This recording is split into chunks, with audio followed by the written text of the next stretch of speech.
दिवा शहरातील आपला दवाखाना हा ठाणे महानगरपालिकेमार्फत चालवण्यात येणारा महत्त्वाचा आरोग्य सेवा उपक्रम कोणतीही पूर्वसूचना न देता बंद करण्यात आला असून या निर्णयामुळे दिव्यातील 5 लाखांहून अधिक नागरिकांच्या आरोग्य हक्कावर गदा आली आहे।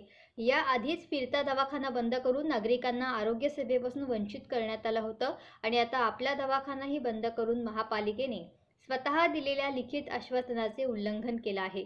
आरोग्य ही घटना प्रदत्त मूलभूत हक्कांपैकी एक असून राज्यघटनेच्या कलम 21 अंतर्गत जीवनाचा व आरोग्याचा हक्क अबाधित आहे।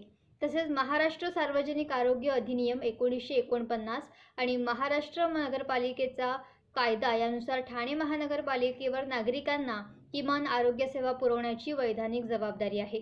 दिव्यातील नागरिकांकडून नियमित मालमत्ता कर व स्थानिक कर आकारले जात असून सुद्धा आरोग्य सेवा न पुरवणं हे सार्वजनिक निधीचा दुरुपयोग व नागरिकांच्या हक्कांचा भंग आहे।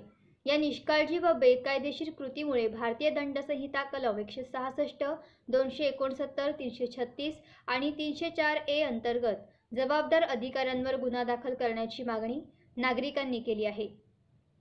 दिव्यात स्थायी दवाखाना व 24 तास प्राथमिक आरोग्य केंद्र सुरू होईपर्यंत आपला दवाखाना अखंडित सुरू ठेवणं आणि वाढत्या लोकसंख्येच्या दृष्टीने आपत्कालीन सुविधा तसेच आवश्यक वैद्यकीय कर्मचारी उपलब्ध करून देणं ही प्रशासनाची तातडीची जबाबदारी आहे। अन्यथा दिव्यातील नागरिकांना न्याय मिळवण्यासाठी आंदोलनात्मक पावले उचलावी लागतील। तसेच उच्च न्यायालयात जनहित याचिका दाखल करण्याचा पर्याय खुला राहील असा इशारा शिवसेना उद्धव बाळासाहेब ठाकरे पक्षाचे कल्याण ग्रामीण विधानसभा प्रमुख ॲडव्होकेट रोहिदास मुंडे यांनी दिला आहे।